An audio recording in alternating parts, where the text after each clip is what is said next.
Commander Veltar stood before the massive display screen in his command center.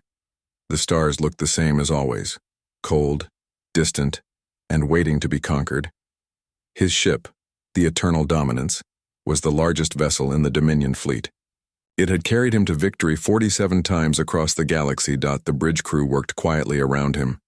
They knew their commander well. Veltar never raised his voice. He never showed anger or excitement. War was his job, and he was very good at it. "Sir, we are approaching the target system," reported his navigation officer. The young alien had 3 eyes and purple skin like most of his species. "Shall I begin the standard approach?" Veltar nodded. "Proceed with Protocol 7, full intimidation, display." He turned to look at the data pad in his clawed hands. The target was called Sol by its inhabitants, a small yellow star with several planets. Only one planet supported life, the third one from the star. The locals called it Earth. The intelligence report was brief. These humans were a young species. They had only recently learned to leave their home planet. Their technology was primitive. They used chemical rockets and basic radio signals. Some of their weapons still used gunpowder. Tar almost smiled. Almost. He had conquered species far more advanced than these humans. The Corellians had energy shields and plasma weapons. The Zephites could manipulate gravity itself. The Mordani Empire had ruled 50 star systems before he crushed them. All of them had fallen in less than a week.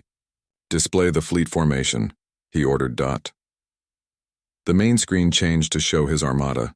200 warships spread across space like a metal storm cloud. Each ship was 3 times larger than anything the humans had ever built. Their weapons could turn mountains into glass. Their shields could stop nuclear bombs. His second-in-command, General Korth, approached from across the bridge.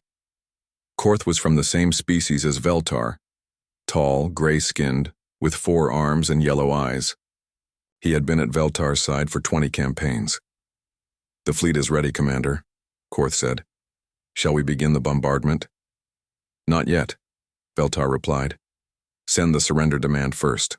Always give them a chance to submit peacefully." It was standard procedure. The Dominion was not cruel without purpose. They wanted to rule the galaxy, not destroy it. Dead planets served no one. "Message sent, sir," the communications officer reported. "Broadcasting on all human frequencies." Veltar waited. Most species responded within minutes. Fear made them quick to answer. Some begged for mercy. Others tried to negotiate. A few attempted to threaten him with weapons they did not have. The humans said nothing. "Perhaps they need time to understand our language," Korth suggested. "Perhaps," Veltar agreed. But something felt different. In his long career, silence usually meant one of 2 things. Either the target species was too primitive to understand the message, or they were planning something. He studied the human ships on his scanner. They were so small compared to his fleet. The largest human vessel was barely the size of his shuttlecraft. They had no energy shields. Their weapons were simple projectiles and basic missiles. Yet they were moving. "Sir," the tactical officer called out. "Human ships are changing position. They appear to be forming some kind of pattern." Veltar watched the display with interest. The human ships were spreading out across their solar system. Some moved behind their planets, others hid near large asteroids. A few seemed to be heading directly toward his fleet. "Are they attacking?" Korth asked, sounding confused. "I doubt it," Veltar said. "Look at their numbers. They have perhaps 50 ships total. We have 200. Each of our vessels could destroy 10 of theirs." But still something bothered him. The human formation was not random. It showed planning, organization. Most primitive species either ran away or charged forward in panic. These humans were doing neither. "Sir, we have incoming signals," the communications officer said. "Multiple human transmissions." "What are they saying?" "It appears to be coordinates, sir, and names. They are broadcasting coordinates of their ships and the names of their commanders." Veltar frowned. That was new. Most species tried to hide their positions and leadership. Why would the humans announce such information? On the planet below, he could see activity through his long-range scanners. The humans were moving their people away from major cities. They were building defensive positions. Some were even constructing crude weapons platforms in space.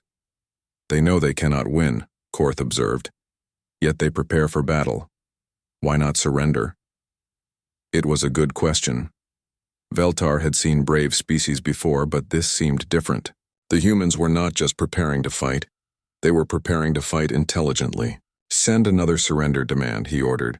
Make it clear what will happen if they refuse. The message was sent. Again, the humans did not respond with words. Instead, more ships appeared from behind their moon. Small fighters, barely larger than the escape pods on Veltar's ship. There were hundreds of them. Sir, the tactical officer said, I'm reading some unusual energy signatures from the human planet. They appear to be studying us.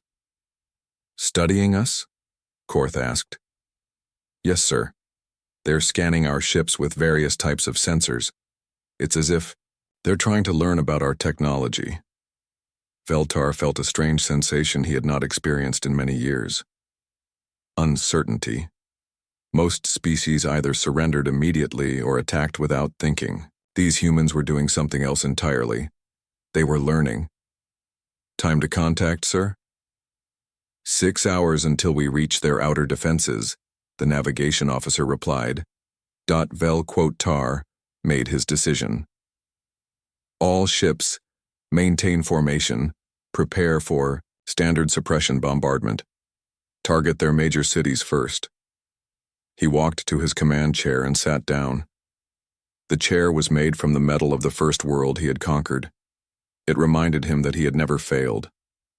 47 worlds, 47 victories. Earth would be number 40-8. But as he watched the human ships move across his display, Veltar could not shake the feeling that something was different this time. The humans moved with purpose. Their formations showed intelligence. Their silence suggested confidence rather than fear. He pushed the thought away. Numbers did not lie. Technology did not lie. He had 200 ships, they had 50. He had energy weapons. They had metal projectiles. He had won 47 times. This would be routine. Sir, the communications officer said quietly. The humans are broadcasting again. What now? It's music, sir. They're playing music on all frequencies. Veltar listened to the strange sounds coming through the speakers. It was unlike anything he had heard before, complex rhythms and melodies that seemed to tell a story without words. Some pieces were gentle and sad. Others were angry and defiant.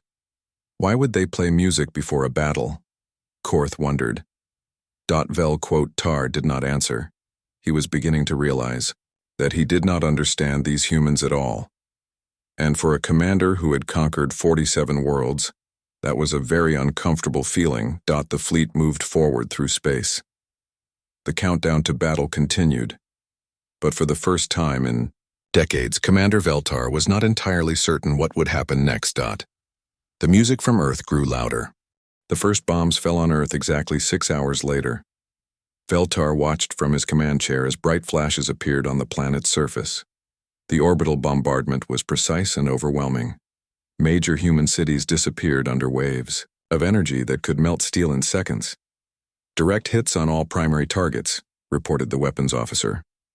Human population centers are being evacuated, but the damage is severe. Veltar nodded. This part was always the same. Show overwhelming force, break their spirit, wait for surrender. It had worked 47 times before. But something was wrong. Sir, the tactical officer called out, his voice uncertain. The human ships are not retreating. Veltar looked at his display. The human vessels were still in formation. Some had moved closer to his fleet, not farther away.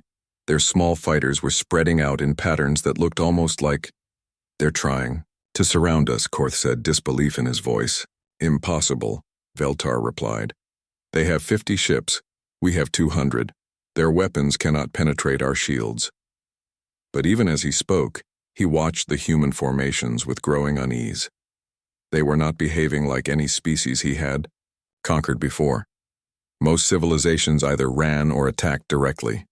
These humans were doing something else. Human fighters are approaching attack range, the weapons officer announced. Destroy them, Veltar ordered. The Dominion ships opened. Fire. Energy beams lanced through space toward the human fighters. The small ships twisted and turned, trying to avoid the deadly light. Many were destroyed instantly, becoming brief stars in the darkness. But the survivors did something unexpected.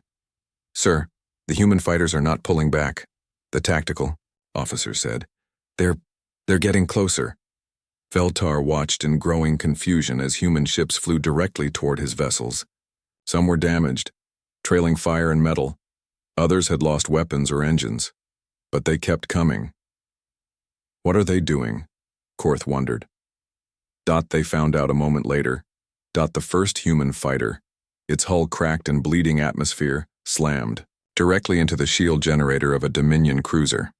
The explosion was small compared to their main weapons, but it was perfectly placed. The cruiser's shields flickered and died. Direct impact on the Relentless, came the report. Shields are down. More human fighters followed. They ignored the Dominion weapons fire and flew straight toward their targets. Some aimed for weapon systems, others hit engine pods. A few targeted communication arrays. They're using their ships as weapons, Korth said. Shocked. Veltar had never seen anything like it. These humans were deliberately destroying their own ships to damage his fleet. It was madness. It was wasteful. It was also surprisingly effective. The Relentless is reporting system failures, the communications officer announced. The Unyielding has lost primary weapons. The destroyer's engines are offline. How many fighters do the humans have? Veltar demanded. Hundreds, sir. Maybe thousands. They seem to be launching more from the planet's surface. Veltar stood up from his command chair. This was not how battles were supposed to go. The humans should have surrendered by now. Instead, they were sacrificing their own ships to hurt his fleet. All ships increase firepower, he ordered. Destroy every human vessel in range. The Dominion fleet unleashed its full strength. The space around Earth lit up with energy beams and explosions. Human ships died by the dozens. But for every fighter they destroyed, 2 more seemed to take its place. And then something even stranger happened. Sir, the communications officer said, we're receiving a transmission from the human planet. It's not a surrender. What is it? A woman named HFY. She says she wants to talk. Veltar hesitated. Species sometimes tried to negotiate during battle, but usually only after they realized they were losing. The humans were losing, but they did not seem to know it. Put her through. The main screen changed to show a human female. She had dark hair and determined eyes. Behind her, Veltar could see other humans working at primitive computers. Commander Veltar, the human said. Her voice was calm, despite the battle raging around her planet. I am HFY, communications specialist for Earth defense. I have a message for you. Surrender now and your people will be spared, Veltar replied. It was the standard offer. The human woman shook her head. I'm not calling to surrender. I'm calling to give you information. What information? Your ship, the Eternal Dominance, has a weakness in its rear shield matrix. Your weapons have a recharge time of 3.7 seconds. Your faster ships have weaker armor, and your communication system uses a frequency that we can disrupt. Veltar stared at the screen. The human was telling him facts about his own fleet, facts that should have been impossible for her to know. How do you know this? He demanded. The human smiled. We've been watching you fight for the past hour. We learn quickly. The transmission ended.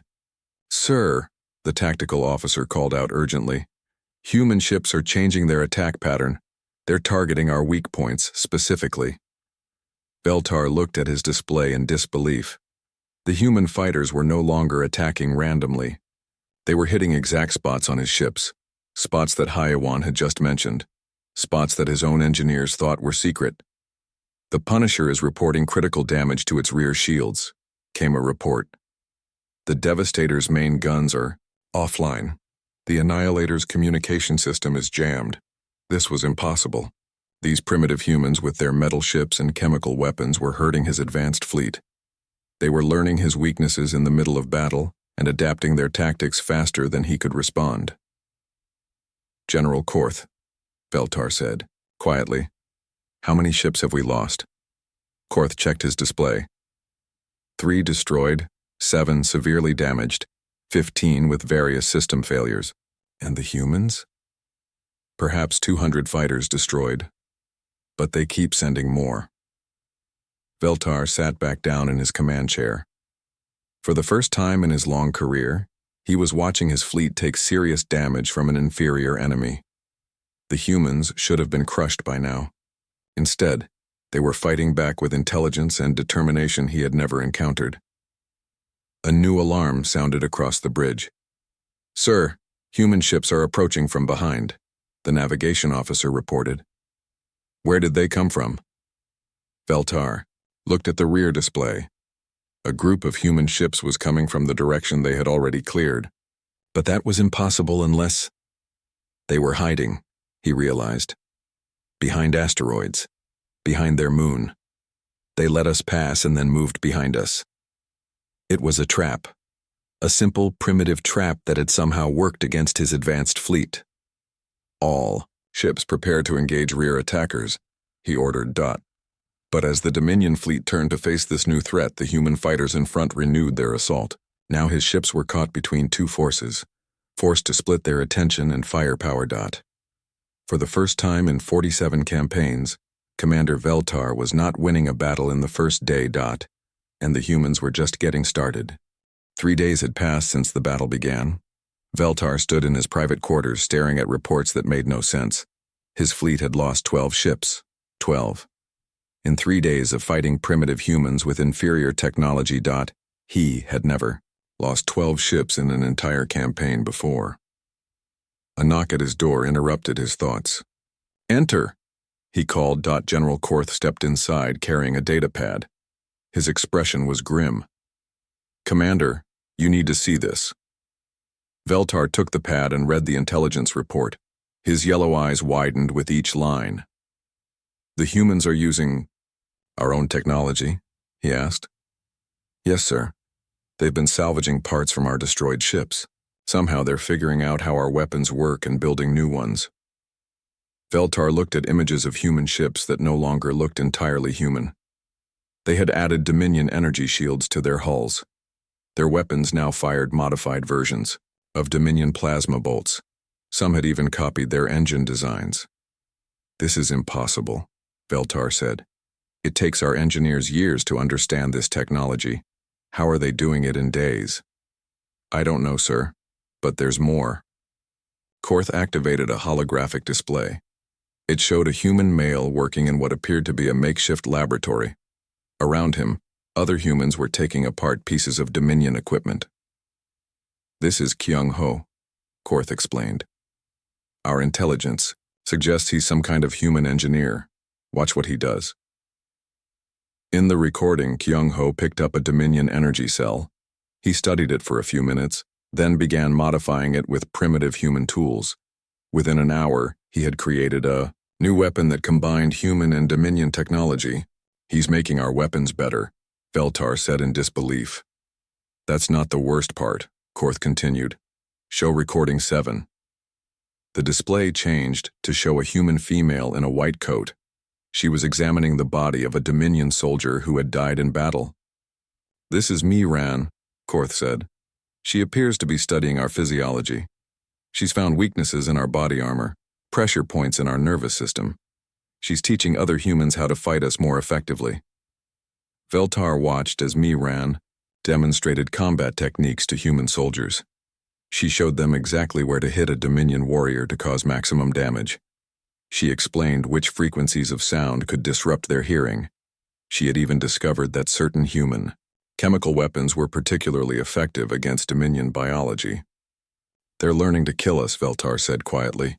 Yes, sir, and they're getting better at it every day. Another alarm sounded through the ship. Veltar and Korth rushed to the bridge. Report, Veltar ordered. Human attack on the Devastator. The tactical officer replied. But sir, this is different. They're not using fighters. The main display showed something Veltar had never seen before. A single human in a mechanical suit was moving across the hull of one of his ships. The suit appeared to be made from salvaged Dominion armor, but modified with human technology. Who is that? Veltar demanded. Records indicate his name is Jae Sung, the intelligence officer replied. He appears to be some kind of human infiltration specialist. They watched as Jae Sung moved across the ship's hull, avoiding defensive weapons and finding weak spots in the armor.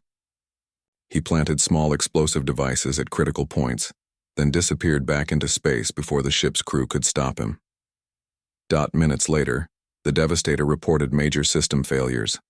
Life support was failing. The main reactor was unstable. The ship would have to retreat for repairs. One human did that? Korth asked in amazement. Sir, we're receiving another transmission from the planet, the communications officer announced.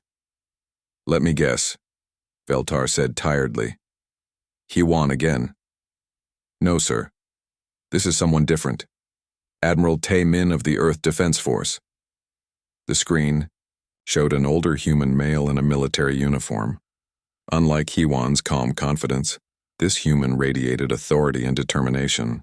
Commander Veltar, Tae Min said, I am Admiral Tae Min. I believe it's time we spoke directly. Are you ready to surrender? Veltar asked, though he no longer expected a positive answer. The human admiral smiled. Actually, I was going to ask you the same question. Veltar felt his four hands clench into fists. You are losing this battle. Your planet is under bombardment. Your ships are being destroyed. Are they? Tae Min asked. Let me share some numbers with you. In the past 3 days, you've lost 12 ships. We've lost approximately 800 fighters, but we've built over 2,000 new ones. The numbers hit Veltar like a physical blow. Impossible. We've also analyzed your fleet composition, Tae Min continued. You have 188 ships remaining. Based on current loss rates, you'll be down to 100 ships within a week. We, on the other hand, are getting stronger every day. Your technology is inferior, Veltar said, but his voice lacked conviction. Was inferior, Tae Min corrected. But we learn quickly. We adapt. Every ship you lose makes us more powerful. Every weapon you fire teaches us how to build better defenses. The transmission showed a view of Earth's orbital space. Veltar saw hundreds of human ships, many clearly built from salvaged Dominion technology. They were larger than the original human fighters, better armed, and moving with coordinated precision. You see, Commander, Tae Min explained, you made a mistake. You assumed we would fight like the other species you've conquered. But humans don't just fight. We learn. We improve. We never stop getting better. Standing behind Tae Min, Veltar could see a woman in military uniform. She appeared to be analyzing tactical displays and coordinating fleet movements. This is So Young, my chief strategist, Tae Min said, noticing Veltar's gaze. She's been studying your attack patterns. Would you like to know what she's learned? Before Veltar could answer, So Young stepped forward. Your fleet formations are based on overwhelming firepower against stationary targets, she said. You excel at destroying cities and space stations, but you're not good at fighting mobile enemies who adapt their tactics. You rely too heavily on technology, she continued. When that technology is captured and reverse-engineered, you have no backup plans. Your commanders are not trained to handle unexpected situations. Most importantly, So Young concluded, you fight like this is routine, like it's just another job. We're fighting for our home, for our families, for our future. There's a difference. The transmission ended, leaving Veltar staring at a blank screen. Sir, the tactical officer said quietly, new human ships are approaching. They appear to be using modified Dominion engines. Veltar looked at his display. The approaching human vessels were faster than anything they had built before. Their weapons signatures suggested they were carrying modified Dominion plasma cannons. Some even appeared to have crude versions of Dominion shields. How long have we been fighting? He asked. 3 days, sir. Korth replied. 3 days. In 3 days, these humans had gone from primitive fighters to ships that could match Dominion technology. They had learned to build his weapons, exploit his weaknesses, and fight with a coordination that his own forces struggled to match. For the first time in his career, Commander Veltar began to wonder if he might actually lose a war. The attack came without warning. Veltar was reviewing battle reports when the alarm screamed across his ship. He rushed to the bridge to find chaos. "Report," he shouted over the noise. "Multiple human vessels attacking the medical convoy," the tactical officer replied. "They're targeting the hospital ships." Veltar looked at the display in confusion. The convoy was carrying wounded Dominion soldiers away from the battle zone. Medical ships were clearly marked and protected by galactic law. No civilized species. Attacked hospitals. Are they confused? Do they think those are warships? "No, sir," the communications officer said grimly. "We're receiving transmissions from the human ships. They know exactly what they're attacking." The display showed human fighters swarming around the white-painted medical vessels. The hospital ships had no weapons and minimal shields. They were destroyed quickly, along with the wounded soldiers and medical staff inside. Why would they do this? General Korth asked. Horrified. Veltar felt sick. In 47 campaigns, he had seen many terrible things, but attacking medical ships was something he had never encountered. It went against every rule of civilized warfare. "Sir, incoming transmission from the human planet," the communications officer announced. Veltar expected to see Admiral Taemin or perhaps Haiwan. Instead, the screen showed a human female he had never seen before. Her eyes were red from crying, but her expression was filled with cold anger. "I am Haiwan," the woman said. "Yesterday, your ships destroyed a convoy of human families trying to evacuate to safety. My children were on those ships." Veltar remembered the attack. It had been a legitimate military target. Civilian ships that might have been carrying supplies or information. The destruction of such convoys was standard procedure. "My daughter was 7 years old," Haiwan continued. "My son was 5. They were not soldiers. They were not a threat to your mighty fleet. But you killed them anyway." The human woman leaned closer to the camera. "So now, I'm going to kill your wounded, and your medics, and anyone else I can reach. You want to fight without rules? Let's fight without rules." The transmission ended. Veltar stood in stunned silence. He had authorized the attack on the civilian convoy without thinking about it. It was standard military procedure. Cut off enemy supply lines and prevent the movement of potential resources. But the humans saw it differently.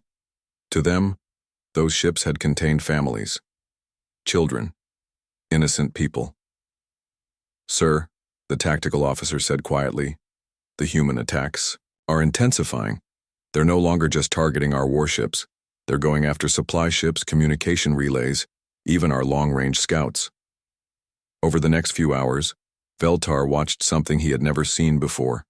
An entire species, consumed by righteous fury. The humans stopped fighting like a military force and started fighting like an enraged animal protecting its young. Their tactics became vicious. Human ships would ram Dominion vessels even when they had other options. They began broadcasting the names of their dead before each attack, turning every battle into a personal act of vengeance. "Sir, we have a new problem," Korth reported. "The humans are using psychological warfare." "What do you mean?" Korth activated a recording. It showed a human male speaking directly to the camera. His voice was calm, but his words were terrible. "My name is Dong-hyun," the human said. "Before this war, I was a teacher. I believed in peace and understanding between all thinking beings, but you have shown me that some beings cannot be reasoned with. Some beings only understand violence." The recording showed images of destroyed human cities and burning evacuation ships. "So I have studied your species," Dong-hyun continued. "I know that you fear fire above all else. I know that certain sounds can drive you insane. I know exactly how long it takes for your people to die in the vacuum of space. The recording shifted to show human weapons designed specifically to torture, Dominion soldiers, sonic weapons that could shatter their hearing, fire-based attacks that would burn through their armor slowly, devices that could breach ship hulls gradually, allowing the crew to experience the terror of slow decompression. We are going to use all of this knowledge, Dong-hyun concluded, not because we enjoy causing pain, but because you have forced us to become monsters, and we are very good at becoming whatever we need to be. Veltar turned off the recording. His crew looked shaken. Several had turned pale at the descriptions of the human weapons. They're not just fighting us, Korth said, quietly. They're trying to break our will to fight. It was working. Veltar could see it in his crew's faces. The humans had stopped being a primitive species to be conquered. They had become something terrifying, something that learned your weaknesses and used them against you with clinical precision. Sir, we're receiving reports from across the fleet, the communications officer said. Morale is dropping. Some ships are requesting permission to withdraw. Before Veltar could respond, new alarms began sounding. Human boarding party on Deck 7, came the announcement. Armed humans have breached the hull. Veltar grabbed his weapon and headed for the lift, Korth beside him. They had never had enemy soldiers on the Eternal Dominance before. The ship's defenses should have made boarding impossible. When they reached Deck 7, they found chaos. A team of humans, in modified armor, was fighting their way through the corridor. They moved with deadly efficiency, using weapons that combined human and Dominion technology. Leading them was a human female, who fought like she had nothing left to lose. She moved through Dominion soldiers like they were standing still, her weapons cutting through their armor with ease. That's Su-jin, Korth identified, checking his scanner. Intelligence says she's lost her entire family in the orbital bombardments. Veltar watched Su-jin fight. She was not just trying to complete a mission, she was trying to cause as much damage as possible before she died, and she was succeeding. The boarding party fought its way to a critical junction and planted explosives. Then they fought their way back to their ship, leaving destruction in their wake. They didn't try to hold territory or capture prisoners. They just wanted to hurt the Dominion fleet as much as possible. When the explosives detonated, they took out the ship's main communication array and damaged 3 weapon systems. Back on the bridge, Veltar reviewed the damage reports. This was no longer a conquest. It had become something else entirely. A war of mutual destruction where the humans seemed determined to make every victory cost more than it was worth. Sir, the tactical officer said, we're receiving a general broadcast from the human planet. They're transmitting on all frequencies. The message was simple but chilling. It was a list of names, thousands of names. The humans who had died in the war so far. As each name was read, a picture appeared on the screen. Children, parents, elderly humans, young soldiers. In memory of these fallen, the voice concluded, we dedicate this battle. We will not stop. We will not surrender. We will not forgive. Veltar realized that he was no longer fighting a military force. He was fighting an entire species that had been transformed by loss and rage into something he had never encountered before. They were fighting like every battle was their last, like every ship lost was a personal insult that demanded revenge, like the only acceptable outcome was the complete destruction of their enemies. For the first time in his career, Commander, Veltar was afraid. The humans called it Operation Homecoming. Veltar learned the name when his intelligence officers intercepted their communications. What he discovered in those transmissions made his blood run cold. It was not just an attack. It was a complete reversal of everything the war had been so far. Sir, we have a problem, General Korth announced as he burst onto the bridge. A big problem. Veltar looked up from his command chair. He had been studying reports of human ship movements for the past hour. Nothing made sense anymore. The humans had more ships now than when the war started, despite losing hundreds of fighters. What now? Veltar asked tiredly. The humans are no longer defending their planet, Korth said. They're attacking ours. The main display lit up with tactical information. Veltar stared at what his sensors were showing him. Human ships were moving away from Earth in massive formations. Not retreating, advancing. Where are they going? Everywhere, sir. We're tracking human fleets heading towards 17 different Dominion systems. They're not just fighting us here anymore. They're taking the war to our territory. Veltar felt a chill run through his forearms. This was impossible. Earth was under siege. How could the humans be launching offensive operations across the galaxy?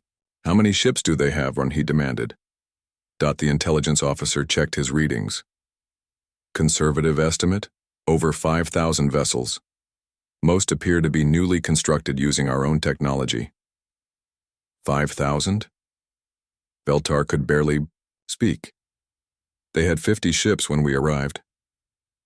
Yes, sir, but they've been building new ones constantly. Every piece of salvage from our damaged ships has been turned into human weapons. Every captured technology has been improved and mass-produced. The tactical display showed the scale of human construction. Orbital shipyards had appeared around Earth like metal flowers. Asteroid mining operations were feeding resources to massive factories. The humans had turned their entire solar system into a war machine. Sir, incoming transmission from Admiral Orr.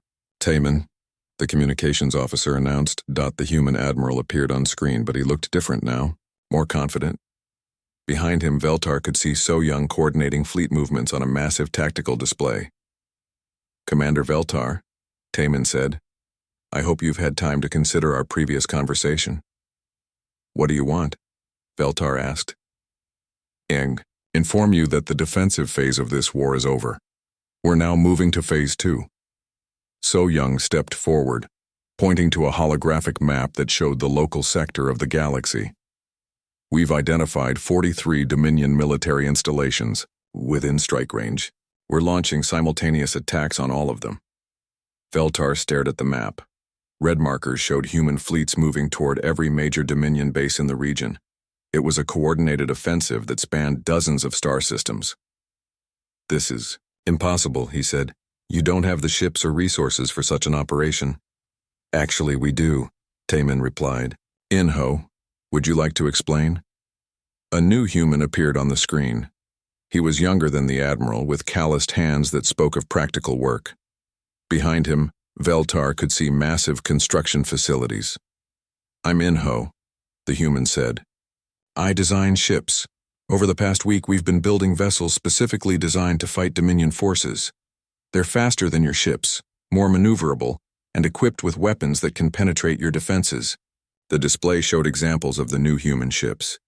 They looked nothing like the primitive fighters that had first engaged Veltar's fleet. These were sleek, deadly vessels that incorporated the best of both human and Dominion technology. Each ship is crewed by humans who have studied your tactics, Inho continued. They know your weaknesses better than your own engineers do, and they're very, very angry. You're making a mistake, Veltar said desperately. The Dominion has thousands of ships, millions of soldiers. You cannot win a galactic war. Taman smiled coldly. We're not trying to win a galactic war, Commander. We're trying to make sure you never attack another peaceful world again. The transmission changed to show real-time feeds from across the galaxy. Human ships were attacking Dominion bases with devastating efficiency. They weren't trying to conquer territory. They were destroying everything that could be used to launch future invasions. Your supply depots are burning, So Young reported. Your shipyards are in ruins. Your communication networks are being systematically dismantled. Veltar watched his empire crumble in real time.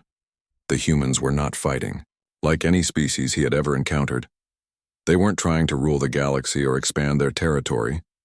They were trying to prevent the Dominion from ever threatening anyone again. Sir, his own tactical officer whispered, we're receiving distress calls from across the sector. The humans are winning. It was true. Every battle report showed the same pattern. Human forces would arrive at a Dominion installation, destroy everything of military value, and disappear before reinforcements could arrive. They were faster, better coordinated, and fighting with a fury that his own forces couldn't match. We need to retreat. Korth said quietly. Regroup and plan a counterattack. But before Veltar could give the order, another human appeared on the transmission. This one was different from the others. She was younger and her expression was strangely peaceful. Commander, the human said, I am Yonji. I speak for the human government. Are you here to offer surrender terms? Veltar asked hopefully. Yon-G shook her head. Actually, I'm here to offer you surrender terms. The words hit Veltar like a physical blow. What? Your fleet is trapped in our solar system, Yonji explained calmly. Your bases are being destroyed. Your supply lines are cut. Your government is probably already discussing whether to abandon this sector entirely. She was right. Veltar's communication with Dominion High Command had been intermittent at best. The last message he received suggested that reinforcements were being redirected to defend more critical systems. We're offering you a choice, Yonji continued. Surrender now, and your crews will be treated as prisoners of war. Continue fighting, and we'll destroy every ship in your fleet. You're bluffing, Veltar said, but his voice lacked conviction. The transmission showed the space around Earth. What Veltar saw made his heart skip a beat. The humans now had more ships in their home system than his entire invasion fleet. Thousands of vessels, all armed with modified Dominion technology, all crewed by humans who had learned to fight during this war. We're not interested in ruling your empire, Taemin said.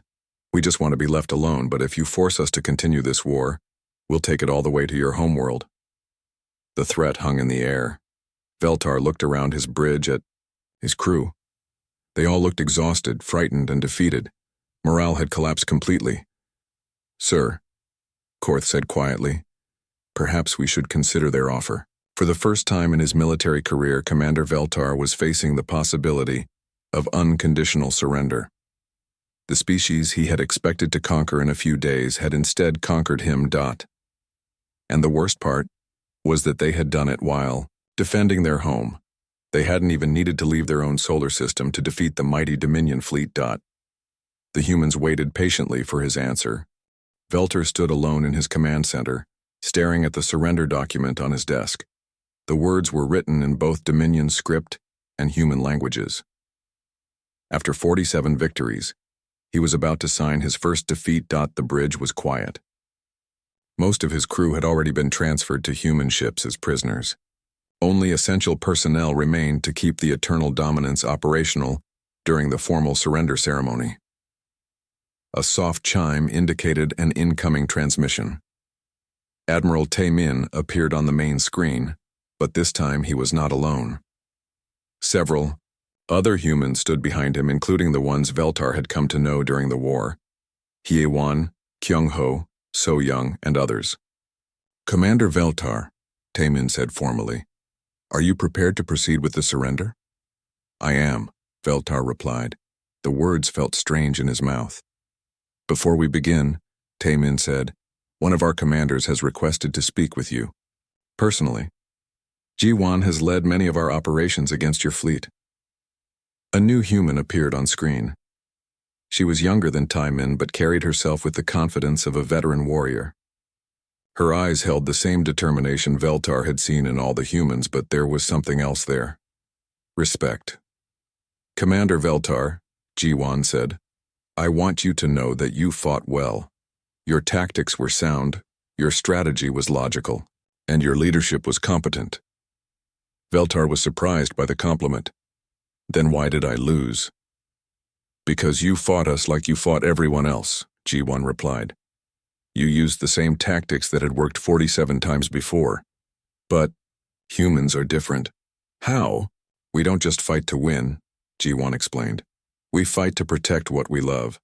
When you threatened our families, our children, our future, you didn't just declare war on our military. You declared war on everything we care about, Veltar. Thought about this. In all his previous campaigns, he had conquered military forces and governments. The civilians had simply accepted their new rulers. But the humans had turned their entire civilization into a weapon. There's something else, Ji-Wan continued. We want to offer you a choice. What kind of choice? Single combat. You and one of our champions. If you win, your ship goes free and you can return to Dominion space with honor. If you lose, the surrender stands as written. Veltar frowned. Why would you risk your victory on single combat?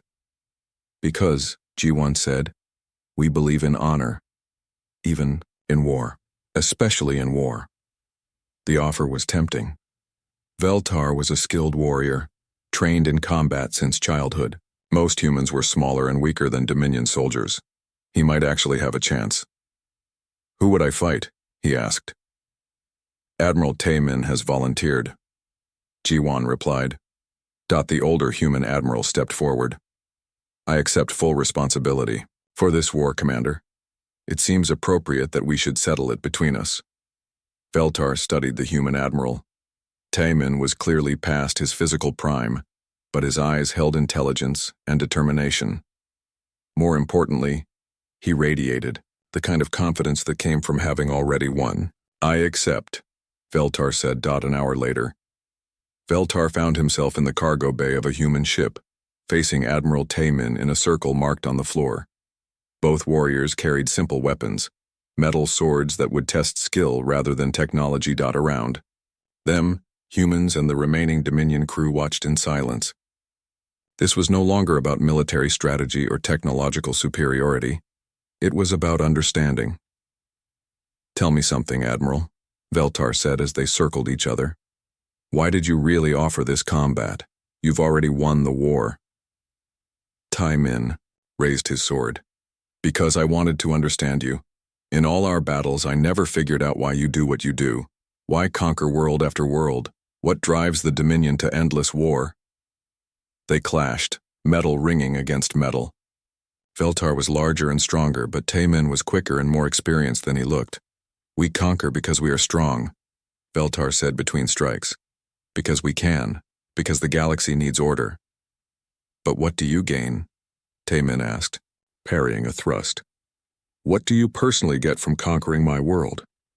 The question caught Veltar off guard. What did he gain? Promotion? Recognition? The satisfaction of victory? When he thought about it, none of those things seemed very important anymore. I don't know, he admitted. They fought in silence for several minutes. Veltar slowly realized that he was losing, not because Taemin was a better warrior, but because the human admiral fought with purpose while Veltar fought from habit. Finally, Taemin's blade found its mark. Veltar stumbled and fell, his weapon clattering across the floor. Yield, Taemin said, pointing his sword at Veltar's throat. I yield, Veltar replied. But instead of celebrating victory, Taemin offered his hand to help Veltar stand. Are you hurt?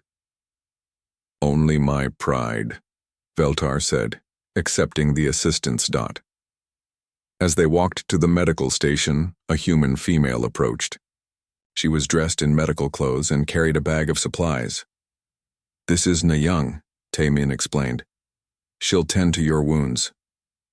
Veltar was confused. Why help me? I'm your enemy. Na-young began cleaning a cut on his arm. The war is over, she said simply. You're no longer our enemy. You're just someone who needs help. Her touch was gentle, professional. There was no anger in her actions, no desire for revenge.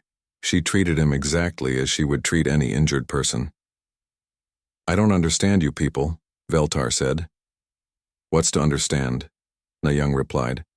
We fight when we have to. We help when we can. We try to be better than our worst impulses. Later, as Veltar was escorted to his prison cell, he met one more human. This one was older, carrying recording equipment and notebooks. I'm Min-jun, the human said. I'm a historian. I'd like to interview you about this war, if you're willing. Why? Because someone needs to record what happened here. Future generations should know how this war started, how it was fought, and how it ended. Both sides of the story. Veltar agreed to the interview. Over the following days, he told Min-jun everything: his military career, his expectations for the Earth campaign, his growing confusion as the humans defied every assumption he had made about warfare. "You know what's interesting," Min Jun said during one of their sessions. "You're the first Dominion commander to survive a campaign against us. All the others either died fighting or escaped when they realized they were losing. Why did I survive? Because you stayed. Even when you knew you couldn't win, you kept fighting. That takes a kind of courage. Or stupidity."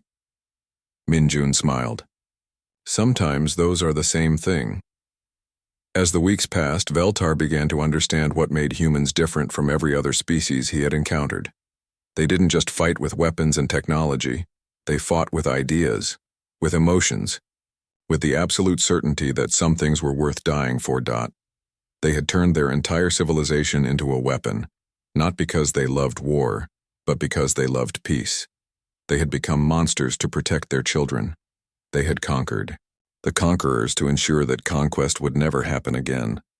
When the prisoner exchange finally took place, Veltar found himself back aboard a Dominion ship heading home. His superiors wanted a full report on the human campaign. They wanted to know how such a primitive species had defeated their finest fleet. Veltar transmitted his report with a single recommendation: do not engage humans again. Ever. But he knew they wouldn't listen. The Dominion would see the loss as a fluke, a mistake that could be corrected with better tactics or more ships. They would try again. And when they did, the humans would be ready. Because that's what humans did. They learned, they adapted. They never forgot. Veltar had spent his career conquering worlds.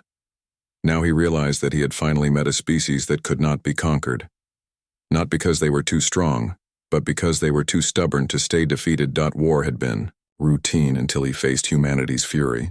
Now nothing would ever be routine again.